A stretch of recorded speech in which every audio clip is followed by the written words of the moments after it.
فلاں میرا فلاں، یہ بڑھتا جائے، یہ دنیا ہی تو مانگ رہے ہو آپ۔ اور اللہ فرماتا ہے جس نے ہم سے آخرت مانگی ہم اس کو دنیا بھی دیں گے اور آخرت بھی دیں گے۔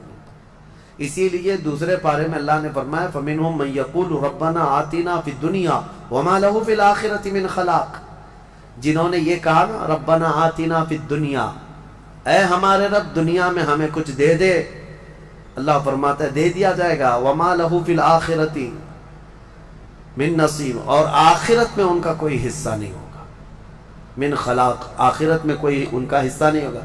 وَمِنْهُمْ مَنْ يَقُولُ رَبَّنَا آتِنَا فِي الدُّنْيَا حَسَنَةً وَفِي الْآخِرَةِ حَسَنَةً وَقِنَا عَذَابَ النَّارِ أُولَئِكَ لَهُمْ نَصِيبٌ مِّمَّا كَسَبُوا، اللہ فرماتا ہے اور جنہوں نے کہا اے ہمارے رب ہمیں دنیا میں بھی اچھائیاں دے دے اور آخرت میں بھی اچھائیاں دے دے، رب فرماتا ہے، اور جنہوں نے یہ کہا اے اللہ ہم کو عذاب دوزخ سے بچا لے، رب فرماتا ہے یہ وہی لوگ ہیں جنہوں نے حقیقت میں حصہ حاصل کر لیا، آخرت بھی مانگ لیا، دنیا بھی مانگ لیا۔ دعا میں ہمیشہ یہی کیا کرو کہ اے اللہ ہماری آخرت اچھی کر، یہاں مانگ کر کے کتنا لے لو گے، کتنا لے لو گے، کتنے دن تک؟ چلو آج آپ نے صحت مانگی، اے اللہ مجھے صحت عطا کر، طبیعت اچھی رکھ، اچھی بات ہے، لیکن کتنے دن تک رہو گے؟ 80 سال، 100 سال؟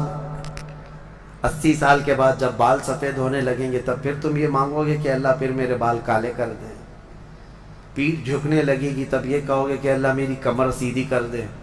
دانت جھڑنے لگ جائیں گے کہو گے پھر اے اللہ میرے دانت صحیح کر دے؟ نظام ہے کائنات کا، صحت کو جانا ہے تو جو جانے والی چیز ہے اس کو ہی ہم مانگ رہے ہیں، جو ہم سے رخصت ہونے والی چیز ہے وہی ہم مانگ رہے ہیں۔ اولاد مانگ رہے ہو یہ بھی چھوٹنے والی چیز ہے، یہ ہم سے چھوٹنے والی چیز، ہر وہ چیز مانگتے ہیں ہم یہاں پر جو ہم سے رخصت ہونے والی ہے، اور جو ہمیشہ رہنے والی ہے وہ جنت ہے، اس کا سوال کیوں نہیں کرتے؟ اور ایک امام شیخ سعدی رحمۃ اللہ علیہ کی کتنی پیاری بات ہے، سنو، فرماتے ہیں موت سے بچنا ممکن ہے کسی کو؟ بتائیں کوئی بچ سکتا ہے؟ پاسبل ہے؟ موت سے بچنا کسی کے لیے بھی ممکن ہے؟ نہیں ہے، سب کو پتہ ہے، سب کو پتہ ہے امپاسبل، لیکن اس کے باوجود بھی بچنے کے لیے 1000 دوائیاں کھاتے ہیں۔ سب کو معلوم ہے کہ موت سے نہیں بچتے ہیں، لیکن اس کے باوجود بھی بچنے کے لیے ہم روز کچھ نہ کچھ کر رہے ہیں۔ ہم اپنے جسم کو صحیح کرتے ہیں یا بیماریوں کو صحیح کرنے کے لیے پیسہ بھی بہاتے ہیں، سب کچھ کرتے ہیں، ہمیں پتہ ہے کہ ہم نہیں بچ سکتے پھر بھی خرچہ کرتے ہیں۔ شیخ سعدی کی سوچ دیکھو، فرماتے اور انسان کو یہ پتہ ہے کہ جہنم سے بچنا ممکن ہے، موت سے بچنا تو ممکن نہیں، لیکن دوزخ سے بچنا ممکن ہے۔ کیا سب کے اوپر کمپلسری ہے جہنم میں جانا؟ نہیں، تو جس سے بچنا ممکن ہے اس کے لیے کوشش بھی نہیں کرتا، اور جس سے بچنا ممکن ہی نہیں اس کے لیے روز کوشش کرتا ہے۔ یہ کیسی سوچ ہے انسان کی؟ موت سے نہیں بچ سکتے، کوشش ٹھیک ہے تم دوائیاں کرتے رہو، لیکن کوشش یہ کرو کہ اللہ مجھے دوزخ سے بچا لے، مجھے آخرت کے عذاب سے بچا لے۔